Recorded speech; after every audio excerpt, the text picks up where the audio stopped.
everybody. My name is Keely Spring. I'm a licensed marriage and family therapist in the state of California. And this is my podcast, Therapeutically Aligned, where I interview clinicians all over the country about the work they do and why they do it and how they do it.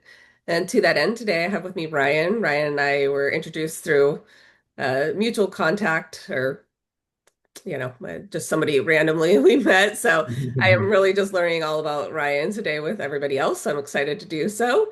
Ryan, to that end, would you mind introducing yourself, your niche, kind of where you're located, kind of the high level bits of your practice, just to kind of give people a flavor of where you're at? Absolutely. Kaylee, thank you for having me. My name is Ryan Landau. I am a licensed mental health counselor here in Miami, Florida. I run and operate my practice, share my practice with my beautiful and talented wife, who's also a licensed therapist. I have recently been I have a wide range of experience. Started in psychiatric care at a hospital, then moved into a more wellness tech niche where I was using neurofeedback and psychological coaching to help people really learn how to heal their trauma and regulate their nervous system through a brainwave process. And so that was really fun. And then in more recent years, I am now working with, high achieving, largely men, which is good news. But I mean, historically, prior to the past 3 years, I would say I've worked probably primarily with women's, 70% women. But today I work with many high achievers, high performers, men and women, but largely men, and really focusing in on men's issues, relationship issues, and issues of not feeling fulfilled, although we have all the achievements, all the accolades, all the exterior, all the externals, and more, and still feeling unfulfilled. And so I have training in neuroscience, neurotech, things like neurofeedback. I also got trained in EMDR. My wife and I both got trained in IMAGO Therapy. Wide scope, wide range of things, and having a lot of fun doing it. So. Yeah. And do you see mostly people in person there, or is it a hybrid of, online and person? Hybrid for sure. We do have a brick and mortar office. And so we do have people in person. We also offer like couples intensives where my wife and I will both together, she'll be working, say, with the woman in the marriage, I'll be working with the man, and we'll come together and do like a 2 hour intensive. And so we do those in person largely. Okay. A lot of cool things unfolding. But yeah, we have for the most part, a hybrid model. Hmm. I would say it's probably, I don't know, I want to say probably 50-50 still. Hmm. Certainly there seems to be a growing interest to work in person if they can afford to do so. So if they can afford to do so, if I can afford, based on my availability to see them in person, there is what seems like a growing interest in that. Hmm. Okay. And what's the name, just so that people know, what's the name of your clinic or agency? So if you were to look us up, it's largely under my name, Ryan Landau, or my wife's name, Judy Landau Pasos. Our business name is New Earth Therapy. She has operated under Be Well and Rise as her sort of, I'm just my name with ryanlandau.live. So if you want to look me up, it's ryanlandau.live. But if you were to look up New Earth Therapy, you would get pointed in the right direction, I think. Hmm. Okay. Otherwise, looking up our names would suffice. I will share with everybody your website and stuff so Absolutely. that they have Awesome. they have Yeah. a place to start. So let's kind of step back a little bit, Ryan, and talk about your journey. Like, why did you decide to go this path? How did you kind of get here? Why was this the right path for you? Well, as a mentor of mine often would say when he would tell his story, it was by accident. Now, I mean, I'm a person of faith, so I believe it was grace, as so many of my new chapters have been. I'd love to sit here and tell you, Keely, I have this wonderful, well-designed strategy that I always launch and execute perfectly to the T, and poof, here it is, and we can stop. It's just not been my story. It's usually pain. So I was got into drugs and alcohol in my high school years, and remained pretty active in my use and addiction till 24. I got sober at 24. Hmm. And I do want to just, for whatever it's worth, say it's the old school sober. It's the sober where you don't take anything. You There know? is a new type of sober. Right? Like I About it. grew Yeah, up in the old timers where yeah, you only knew what was available to you by knowing pain in a really intimate way. yeah. And so yeah, no alcohol, no drugs. And thankfully I haven't needed any kind of bridge as it relates to even medication. So and that was at the age of 24 and I'm 47. So I just celebrated in December, 23 years of sobriety.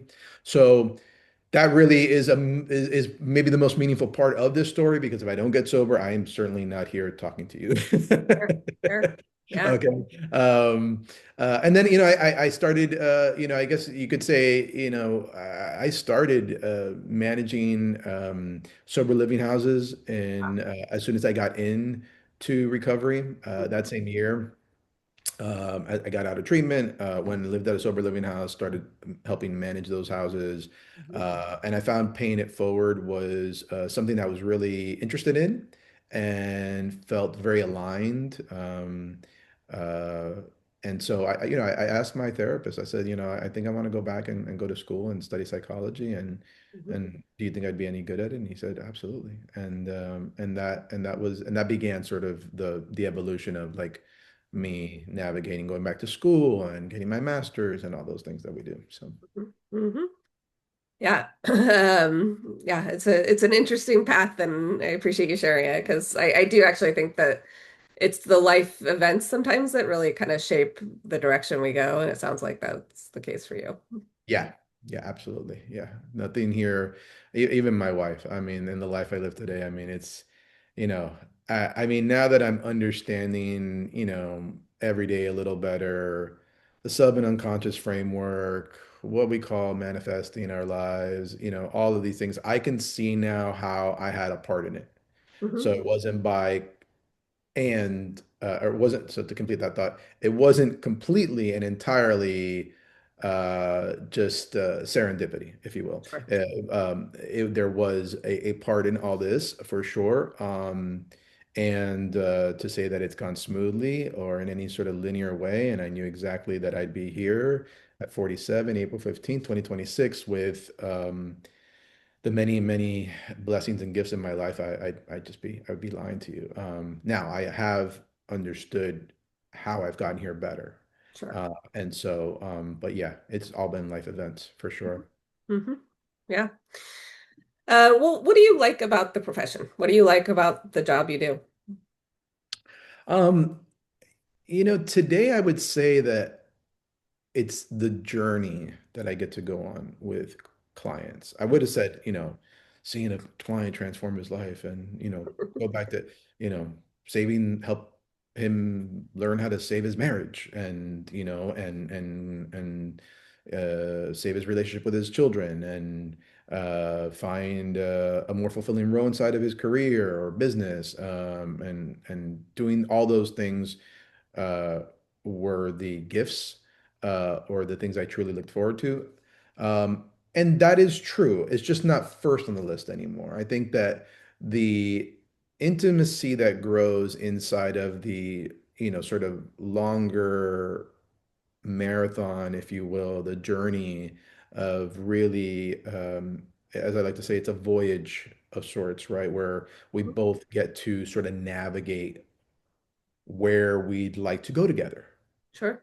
rather than me having some sort of detached authoritative perspective that I need to teach you, it being much more about the relationship that grows, Hmm. which truth be told helps us both grow, Sure. right? And so um and it's also, it's also inside of that is this like again this intimacy, which is I think a big theme that's coming up. This relationality. I don't even know that's a word, but I'm going to use it. That I think is so desired Yeah. today more than ever. And again, not because any one thing is a bad thing, and it's like it's none of that. I think we're just at the I don't know at many, I was gonna say it's a pivotal point, but there's always pivotal points in our life, right? So it's not like this one's any more pivotal than anyone's in the past. But I think there is this thing to be mentioned, and I heard it said really good in a podcast the other day that like there is this sort of unconscious like uh divorcing or separation, disconnection, detachment of anything like uh, that fills us in any kind of way, Hmm. whether it fills us with pain or it fills us with Sure. joy or Right. excitement, right? Like we're, so the fact that, we get to go on these uh, intimate, often sometimes intense journeys, Hmm. not in the, like we're seeing stuff and like that it's not like this like wildly adventurous and we can't handle the kind of thing, but intense in like a very intentional way. We're looking at ourselves, we're trying to listen to life in a new and healthier way. um I think that's the part of it that I'm really enjoying the most these days. Hmm. And everything else is, a close second and third. Yes, I want to see people change their lives. I want to see people, find rejuvenation in their lives, rejuvenation in their marriages and relationships. If they have to make a career change or make changes within their business, to find deeper fulfillment, create time for things that matter Hmm. more, not that they don't matter at all, but things that matter more. I love all those things, and so to me, those things are wonderful. They're goals, and I think the goals are in themselves kind of like a second, and the first is like how do we relate to one another again? Hmm. One of the things that I love about being an active member of 12 Step Recovery is like in almost every room that I've ever walked into, the first sign that you see when you walk through the doors is you are not alone. Hmm. And I think we still today, need to hear that. I think actually more than ever, I think people, the more screens we get in between us, the more kind of, that human connection kind of piece that you're talking about, really kind of experience the full range of emotions that come with being human. Doesn't Mhm. always get, we look for like kind of quick fixes to move on past the pain, past the problem. I think about this actually in terms of grief. Even I saw something recently where um somebody was talking about it was like on local next door app or whatever, but they were talking about their dead animal or that had just passed, and everybody's response was like, just get a new one. Just complete, Mhm. and I like Mhm. the therapist in me was like, no, honor the life that was there Mhm. and Mhm.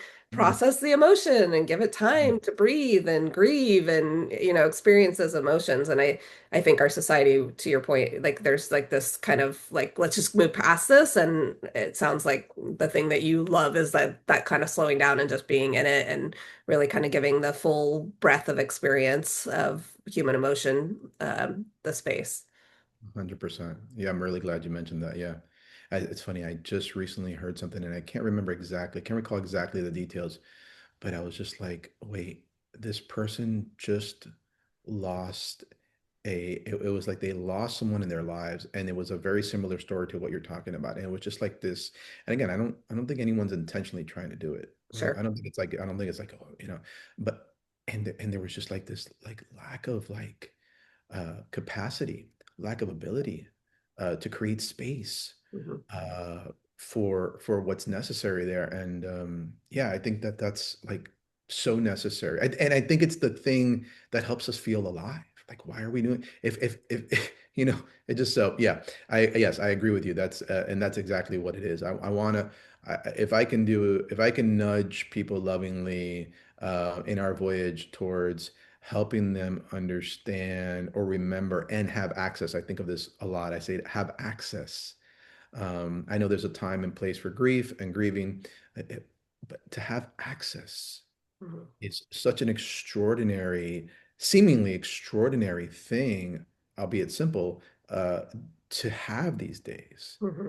right? That I can access that emotion, Yeah. and sometimes I feel like in session, I'm accessing something that the person wants to access but can't access. So I'm accessing it for them. So it's a Yeah. wild thing, and I'm like, wait, so anywho, Yeah. I'm also a big fielder, so Yeah, I'm with you. What you're describing sometimes, like it sounds a little bit like projective identification, where people Mhm. project onto us their feelings because they have a really hard time experiencing them themselves, and then you're like, where is this emotion coming from? But it's coming from that person. You have to like pull that apart and be like, oh, that wasn't for me. That was just what I was picking up on. Yes, yes. I'm glad you reminded me what we name it. All the terms, yeah, there's All the a lot terms, all the terms. of them. Yeah, I love it. Well, speaking of terms, so you mentioned earlier some of your kind of favorite modalities. Would you mind just kind of giving a little bit more flavor to the types of interventions, modality kind of things you use in sessions? Yeah. So I use them all.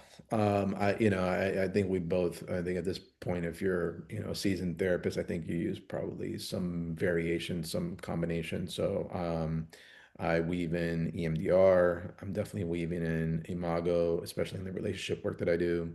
Um, Weaving in even some small, like I know this seems silly, but some small like somatic and breathing exercises, Mhm. Yeah, totally. especially for men. Yeah. Right? Like what's there for you. Hmm. I and most recently I've been while not trained by him personally or anyone on his team, I've been using a little bit more of I believe it's Terry Reel's like relational work, Yeah. relational therapy work, right? I just saw him at a Um, conference. Yeah. Oh, good, Yeah. good. So yeah, I really relate to his work. I had been talking a lot about intimacy, and he speaks to that. This relational thing that I guess we've always struggled with on some flux. It's vacillating over the years, but I think we like I said to you a moment ago, I think we're struggling with it more than ever. Yeah. Um, Yeah. and so I think that, and I also, I mean, I think in this relational thing that we're talking about here, approach, um, I often say that, like, if, again, kind of a 12-step sort of notion, if you will, uh, if Keely wants something, has something that I want to work with Keely. Hmm. And so what I like to tell people in our initial session is like, if there's something here beyond my education and skill set and the many coping skills and the many things that I can teach you from this intellectual place, if there's something that you can relate to, if there's an energetic connection uh, that you want to explore deeper here, uh, if there's anything I've said about my own personal trials and tribulations, if any of that stuff connects with you, quite frankly, as I think you and I both know very deeply, that's the most important thing. Hmm. Yeah. And so that isn't to say that someone, a seasoned therapist with, a great, a great number of layers of skills and different, strategies and approaches couldn't help. They can help for sure. It's Sure. just not my approach. My approach today is much more, uh, you know, voyaging with these clients, these individuals, these wonderful humans in this journey, and just kind of and allowing that to kind of unfold. I was even thinking about a client this morning, and I was like, they came in to see me, for something very, very different, Hmm. a couple years ago. Hmm. And the stuff we're talking about now, I have to sometimes ask myself, am I teaching them anything? Like, why are they coming to see me? Yeah. And I think, again, because of this increasing uh, attention that we want to give the relational Hmm. theme in our lives, um, I'm beginning to understand that there is a safe container that they really look forward to coming to. Yeah. And if that is 50% or more of why they come in, I have to understand that that's really, really, really great and really important Hmm. and awesome that we get to both, you know, enter into that container and for that 1 hour a week or more, Hmm. we get to really process, be intimate, relate to each other, and talk about how we're journeying through life. Yeah. And so I find myself, in addition to EMDR protocols and other things that I teach them, I find that to be a really increasingly important component of what I do. Hmm. Yeah, I resonate with that a lot. I think I have people that I had just had somebody come back, who's been gone for 6 months or something, and they pop Mhm. in periodically, but they were like, actually, I think we need to like do some more work. And I'm like, yes, let's do that. Because it does change for the person. But what was striking me is, as this person was talking, I was she would say something and I'd say, oh yeah, so like back when you did XYZ. And I was thinking, like, we hold this container for people of like, we know the history, we know, and for some people, it makes sense for them to move on to a different type of therapist, a different type of modality, whatever. But there are, I definitely have seen this in my practice. There are a number of people that we just resonate on a very personal level, and they're the ones that kind of keep coming back, and we just kind of readjust wherever they're part of their journey. And then, I'm just kind of holding this, I know the history, I know the background, I know their struggles and where they came from and how much, they've progressed. And that part is just such a beautiful piece of this. I'm glad you Absolutely. like that. Yeah, I agree with that 100%. Yeah, absolutely. And my wife has taught me a lot about like, there's times to just like refer them out. She's really good at that. And and it kind of happens, I think, organically and naturally in my work, in our work. So yeah, I agree with you. Yeah, there's I think and I will have clients that go and live, right? Sure. Take what they've learned, take the growth that they've enjoyed and go and live and they build different lives and then they come back for a new season, to your point. Hmm. Yeah. You also mentioned something that I don't think anybody else has mentioned, which is imago therapy. Would you Mm. mind just giving a quick high level flavor of what that is, just so people understand what you're talking about? For sure, for sure. So, kind of at the core of imago therapy is this notion that we are going into relationship. The way I kind of put it together is that we go into relationship because of two things. One is there may be something deeply familiar about the person, right? That reminds us of something in childhood. The other part is there's something we didn't get, a need that wasn't met in childhood that we're now unconsciously going to force the other person to give us. No, just kidding. No.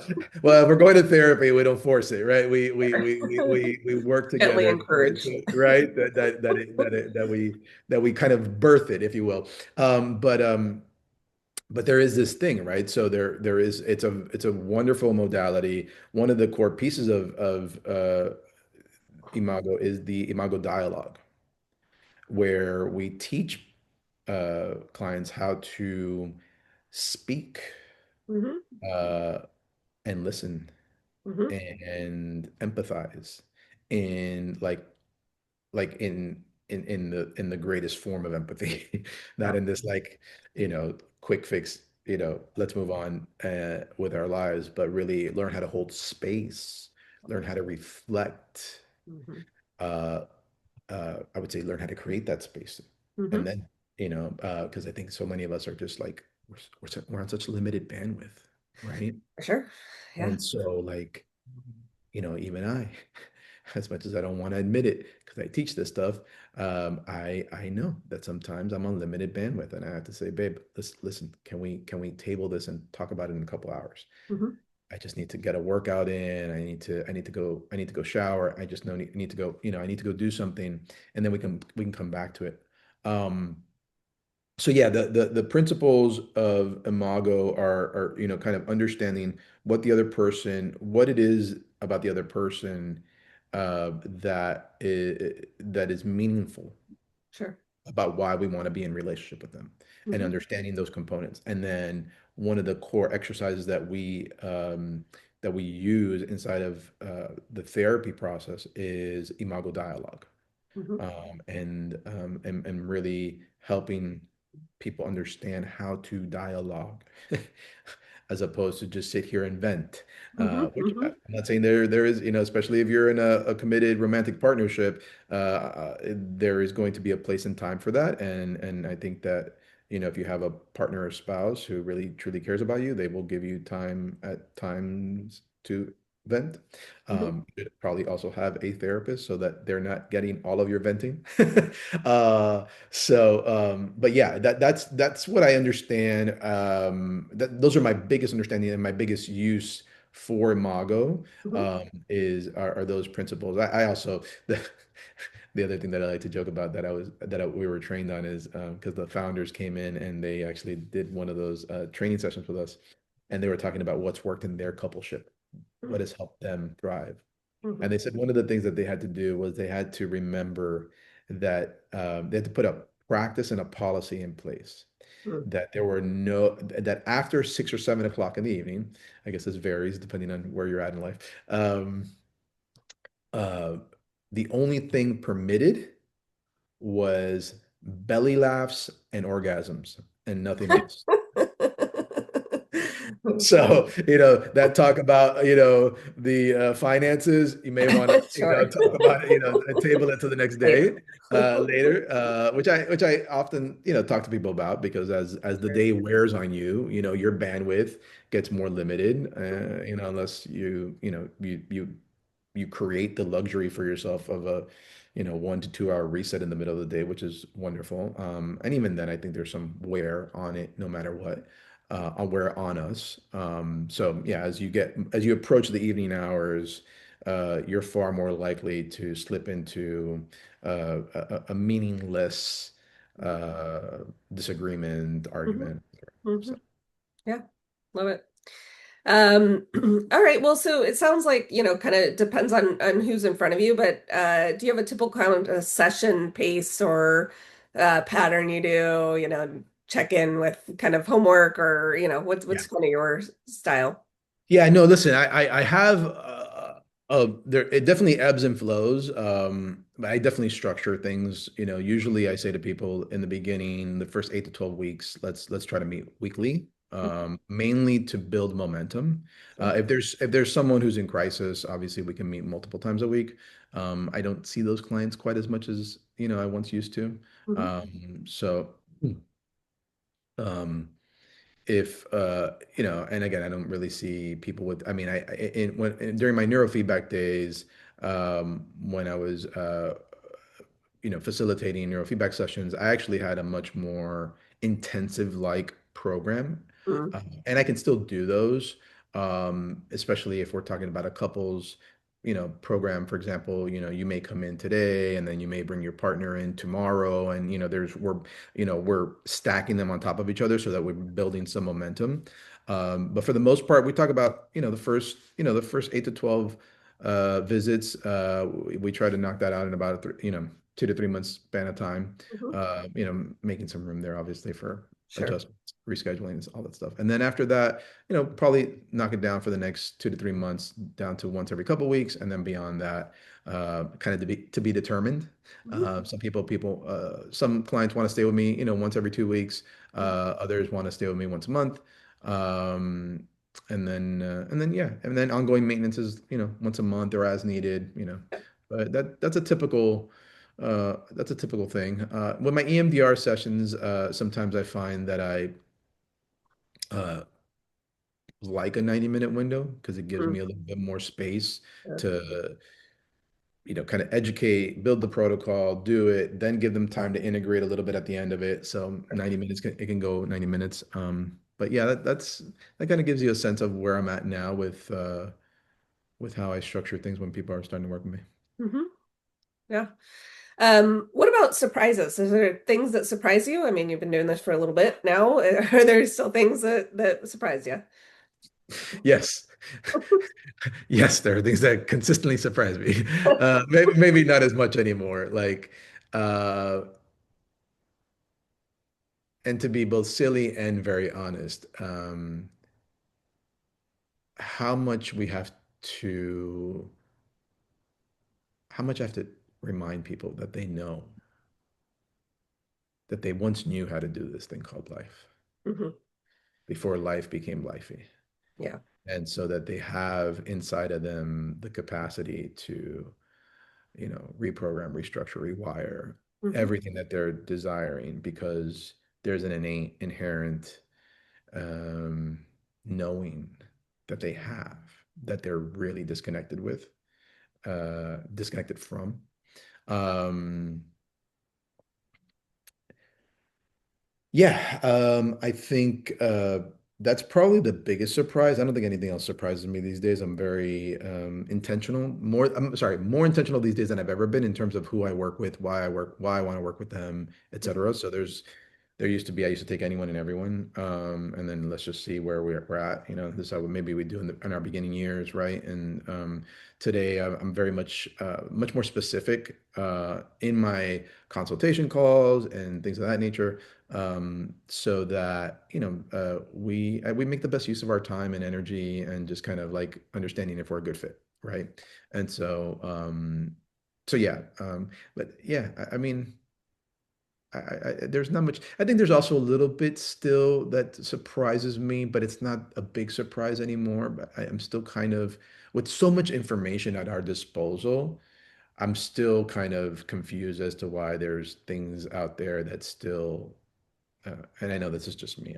I have the answer as to why, but you're asking me why I'm surprised. I'm like, or things that surprise me. I'm like, it still surprises me how little is known, how, how how little people are educated or how little people have educated themselves on understanding like basics of like what is like toxic for the brain, like basics. I'm Yeah. like, what's happening here?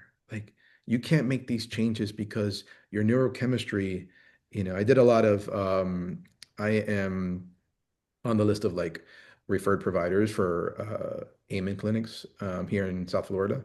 And so I've been following his work for a long time.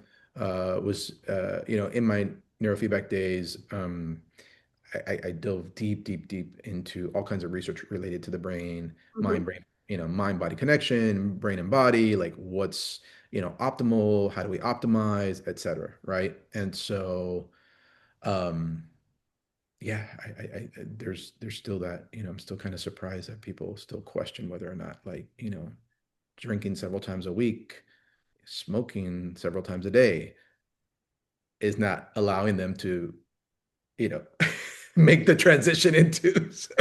So, so it's just a me thing more than anything. It's not necessarily that I don't understand why they don't understand it, but I'm just like still surprised by it. Like, really? Hmm. 2026? Like like we're talking about putting cancer labels on alcohol at this point, right? And so like what are we still doing here? And I know it's a cultural thing. I mean, listen, I'm in Miami, Florida, so I mean I see this around me regularly still. And so it's something that, both surprises me and I just kind of have to like internally chuckle at because Hmm. it's the only way I can really deal with the fact that like, hey, come on, it's your brain. Let's treat it nicely. Like this is, you want to make these kinds of changes. And I also have to educate people on sleep. And I don't know if it's a surprise that people don't know how to sleep. Maybe it is, maybe it isn't. I coach I do a lot of coaching on sleep as well, Hmm. Yeah. you know? It's So a key component people overestimate. And I think there's like a badge of honor that people have these days, right? Of like, I only got 5 hours or 4 hours or 3 hours of sleep. And you're like, not enough, not enough. I don't, I don't care if that makes you a harder worker or whatever in your eyes, but yeah, it's the key component, like foundational piece of any kind of mental health is getting good sleep. getting good sleep. It's like it's the basics, right? We're talking about, and I think, the first thing that came to mind at the beginning of that question was when you asked that question, Keely, is I had written a blog piece several years back, and it was just like the millions of dollars that we spent to point people back to basics. Yeah. And it's like, I mean, sometimes I feel like what did I just do? Did I just tell this person that good sleep and like uh not drinking alcohol every day is like a good thing for you? Like, I have to ask myself, did I really say that? And then I have that question, is this like real? Yeah. So, so anyways, it's just it is what it is, right? But yeah, I coach a lot. I've done a lot of in my neurofeedback days. I had 2 or 3 sessions devoted to coaching people on sleep, Mhm. adequate sleep, pointing them towards good sleep literature, how to optimize your sleep, the importance of it, the cycles, and nowadays, we have more and more research coming out every day around like how it affects everything, Mhm. literally everything, Yeah, more sure. than ever. So, anyways. Yeah. All right. So, Ryan, last question here in this clinical before we kind of pivot to get to know you on a high level here. Yeah, sure. So, is there a tool that we could share with the audience that might be useful for people that is kind of easily accessible? Listen, I like this one. And Mm. this is kind of like my own in a way. I'm sure I've, borrowed much of the research and much of the wonderful humans out there, therapists, professionals, practitioners that have shared their own work. But I call it the MRI, My Real Insides. Oh, okay. And it sounds like what it is. I find that, especially since one of the growing areas in our lives, in our professional lives, is this area around relationships, right? People want to have healthier relationships. They want to have more meaningful, more fulfilling relationships. Um, the defensiveness that arises organically from this sort of survival place in relationships is one that I believe we have to consistently work at, Mhm. or I'm going to speak for myself. I have to consistently work at it. I think most of the people that I work with have to consistently work at this. I've met no one yet that has overcome the idea of being defensive. And so, one of the things that I think has been really wonderful is to just give the person that you're speaking to what's going on with you without the reaction. So, and rather than, as my wife likes to say, I don't want to speak to your inner attorney. My inner attorney wants to make a case about something, right? And so she's like, I don't want to talk to him. You let me know when he's gone home. I'll come back and talk to you, right? And so, but rather than do that, just say, hey, so I'll be on, like my wife and I will have gotten into a conversation about something and something I get triggered by something. And I know what's going on. I get tense and I feel my inner turning, kind of putting together a case. Sure. Rather than take any action, rather than in that moment, you know, state my case. Uh just say, hey, babe, I'm not sure what's going on. My chest is getting tight and my heart rate is going up. So I'm going to go for a walk and I'll come back and we'll revisit this topic in a minute or 30 minutes, an hour, whatever. And then make sure you're a person of your word and come back and revisit it when things have settled.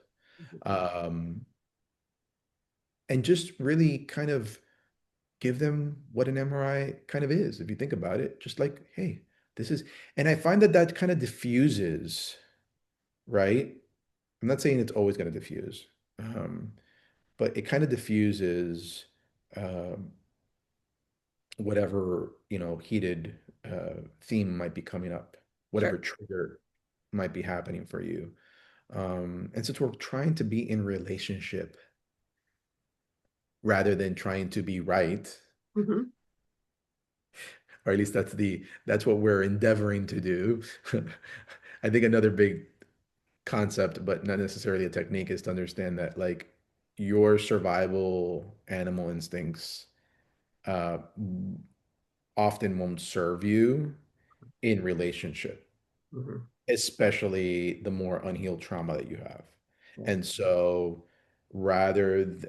just noticing that and just saying, "Hey, listen, Kaylee, I don't know why this triggered me, and I have a bunch of stuff that just doesn't really serve this conversation coming up for me right now.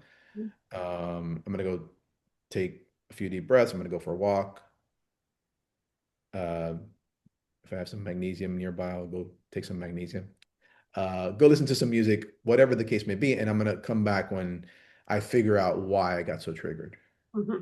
and then just try to have a conversation with you. I think it's really fruitful. I think not. I think I know that much of the issues that I coach men on in particular these days is how to be in relationship as opposed to being right. Mhm. It comes up for women too. I'm not saying that women are, but it comes up a lot more for men Mhm. because, men want to be competent. Yeah. And when they feel incompetent, they get defensive. So I think that's one technique that's super easy to just implement. Hey, this is what's going on inside of me. I don't know why. I just wanted to let you know what's going on. Just give you my MRI. Here's what's going on inside of me. Mhm. And I'm going to just go sit with this, and I'll circle back around here in just a few minutes. Um, I also would just be aware of, so many uh, arguments, heated discussions, things that go unexpected happen when we're inebriated. 10 o'clock at night after we've been running around with the kids everywhere and we're spent and we still have a bill or two to pay, and our schedule or calendar to put together for tomorrow. Like just pay attention to like, okay, how much bandwidth is there Mhm. for whatever it is that we're attempting to talk about right now? And then yeah, last but not least, focus on your sleep. Mhm.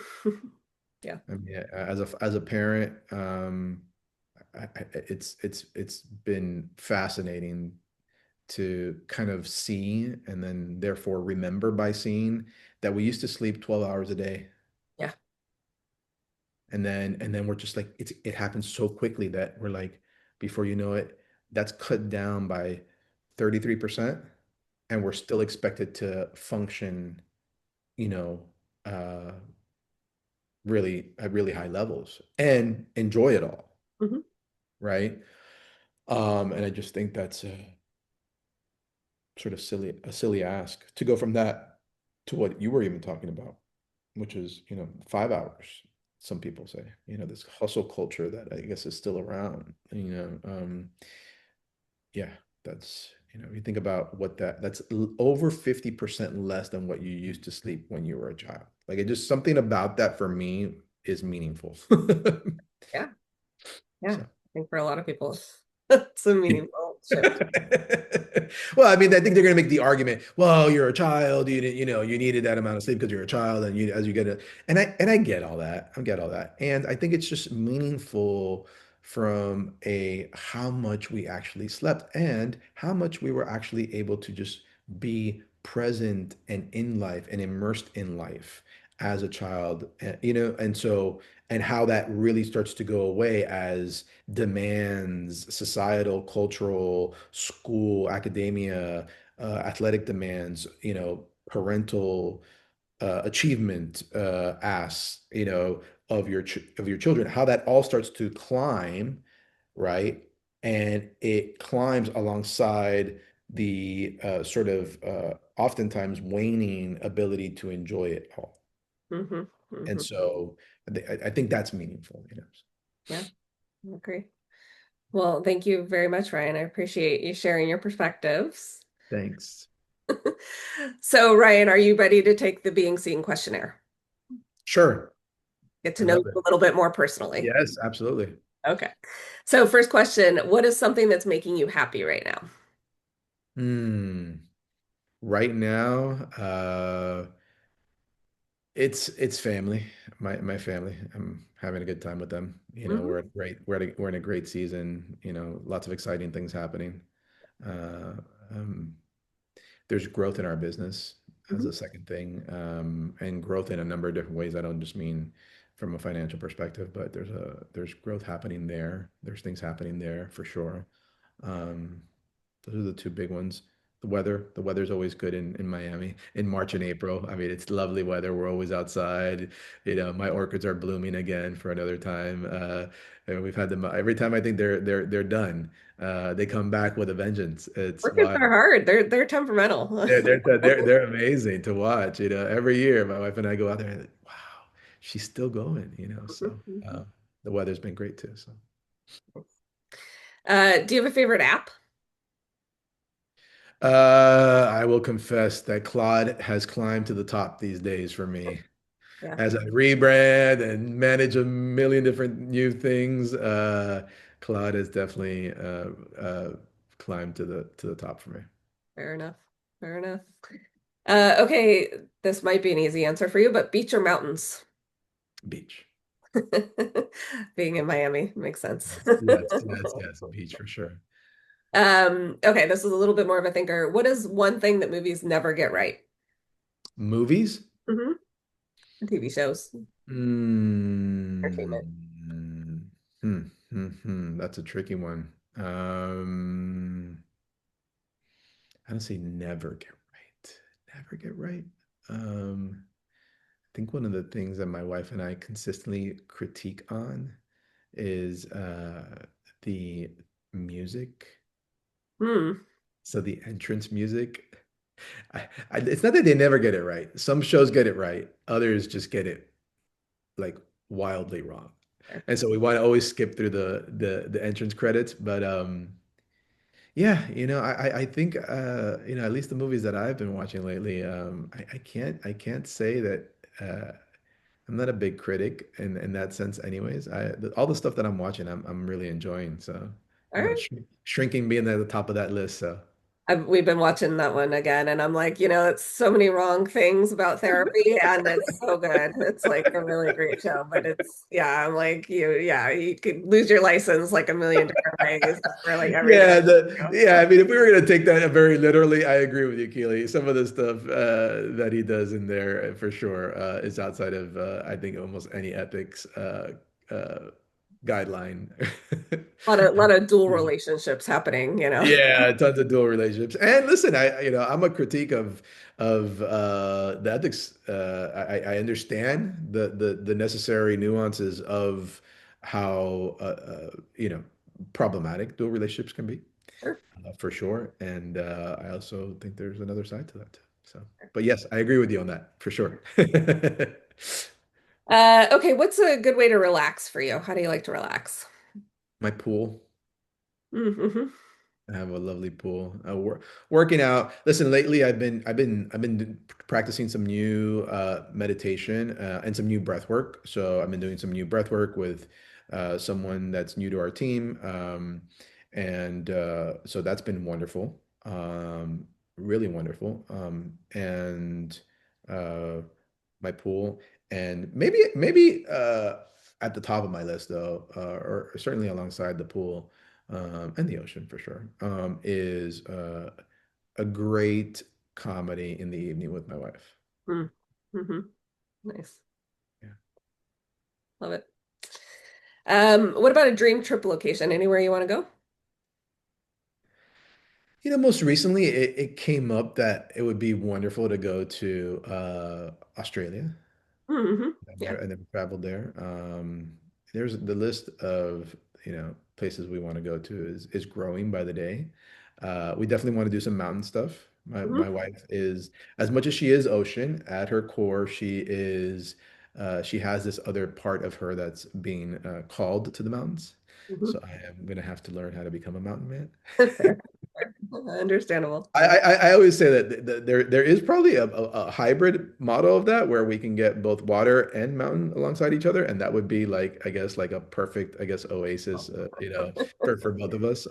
But yeah, we're being called to the mountains. I don't know if one specific place, but certainly Australia had come up on our list Mhm. as of recent. And so yeah. Yeah. I lived there a long time ago, so a big proponent of Australia. I would Oh, probably live there awesome. still if my visa hadn't expired. So I would Awesome. strongly encourage Australia's Well, great. I'll have to circle back around with you, Keely, to get some pointers from you. For sure, for sure. Happy to share. Love it. Okay, what advice would you give your younger self? Oh man, I've been working on this actually, so personally, so it brings up a lot of emotion. Um, just go, start moving, start taking action, and because there's a lot of value in the mistakes and in the movement. Mhm. Um, I grew up with a theme that I've only now have really come to appreciate in my mid 40s, um, of it's not safe to be authentic, to lean into your intuition, to, take risks. And that created a lot of different things. One of which is this sort of perfectionistic sort of mentality that paralyzes us. And so, yeah, the only advice I would have given him, what I'd be giving him today is just believe in yourself. You know more than you know, Mhm. and go get messy. Love it. There's a lot of beauty that and skills and gifts and rewards and return on investment that you're going to find from getting messy and getting messy sooner. Yeah. Yeah. Love it. Great answer. Okay, so we got four more questions. This one's real easy. What's your favorite season? Hmm. Spring. Spring.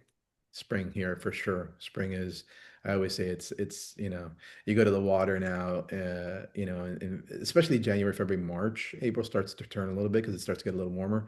Um, the water's just, it's like heavenly water. You go there and it's like a pool, it's just gorgeous, beautiful. So yeah, definitely spring and everything's starting to bloom, right? So Yeah, it's a yeah. good season. I mean, second to that, I would say probably, sorry, winter is probably like a close second, just because of Christmas and everything, and and the Holidays. festivities of the holidays is certainly, a favorite. But I really think that there's something special about spring. Mhm. Love it. Okay, what would be the worst superhero power to have?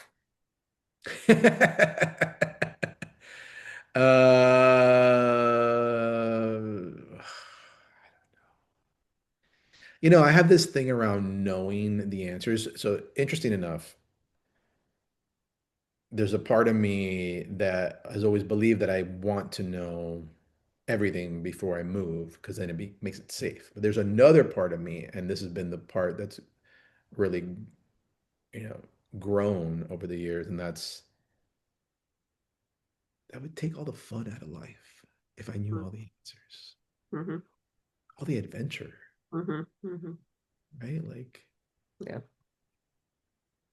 even living in Miami, growing up with hurricanes and things of that nature, like, and our, sort of weather forecasting and all that stuff getting better and better over the years, like there was always an element of like, oh man, what's gonna happen? Alongside like, oh man, that's not great, right? But there's like this element of surprise. So if you knew everything, if you Hmm. actually could see into the future and you knew everything, um, that might take the fun out of life. I don't want to take the fun out of life or Fair. the mystery out of it. Yeah. Fair enough. Couldn't agree more. All right. Is there an animal that resonates for you? Mm, I would say,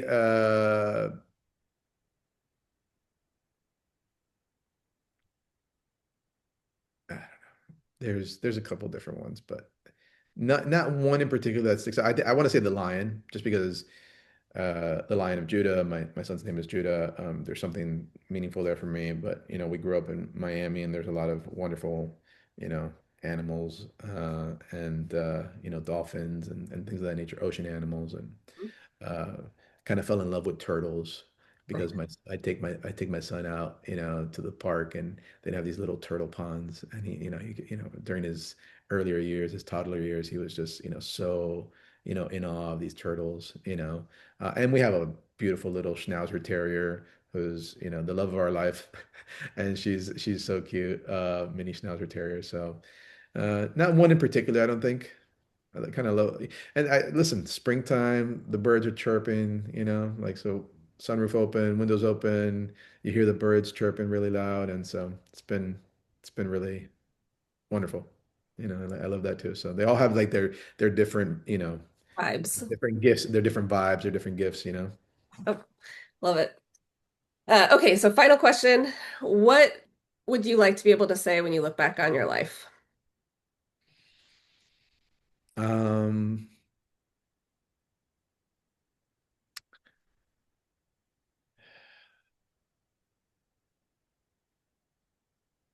uh, There's a couple different things. I mean, this word legacy is coming up for me, and there's a part of it that I don't love, but there's a part of it that I'm kind of coming to appreciate and understand. Impact is coming to me. Did Mhm. I have some sort of impact? Not because I want to know in, the next life that I had an impact on people and that's going to serve me greatly. Just that in some way, shape, or form, I made you, I helped you feel something that you were scared of feeling. And then, for my kids, I want to know that, there was some sort of path paved Mhm. that, like, where do we go to? Like, I often say, like, if there is a God, there is, the first example, the first modeling of that, the first uh, opportunity to experience what that might look like or feel like, is through us, through the parents, Mhm. And so, hopefully, um, they felt loved, they felt seen, they felt heard, Mhm. they felt safe. Um, I kind of have this like mantra of like, I'm thankful for the trust. Try not to keep try to keep that always in, somewhere on the radar that, I'm trusted to do the work that I do. Mhm. Mhm. And that I don't ever want to take that for granted. So I don't know. If you and I were to throw that into Claude, I'm sure Claude will give us some great, wonderful, perfectly said thing. But I was getting messy with you here, Keely, which I've been taught is the way to live. So yeah, I think, legacy impact meaning, did they feel loved? Um, um, did they feel safe? Mhm. Did the people I connected with, the people that, that came in to work with me, did I help them uh, Mhm. find that space, even if only momentarily? Did they experience that? So Mhm. it's a big one. Love it. Love it. Well, thank you, Ryan. You are officially seen. Thank you so much. I appreciate you, Keely. My pleasure. Thank you so much for being on the podcast. Is there anything before we hop off here that you wish people knew or that we didn't address? I mean, we covered a lot of things here, but is there anything else that you want to make sure people know? Uh, that they deserve it. They deserve to live whatever life they think they're not living, and maybe they're not deserving of, and that's it. They're good enough. They matter. They deserve it. Love it. Love it. Well, thanks again for your time, Ryan. Appreciate it. Thanks, Kaylee. Talk soon.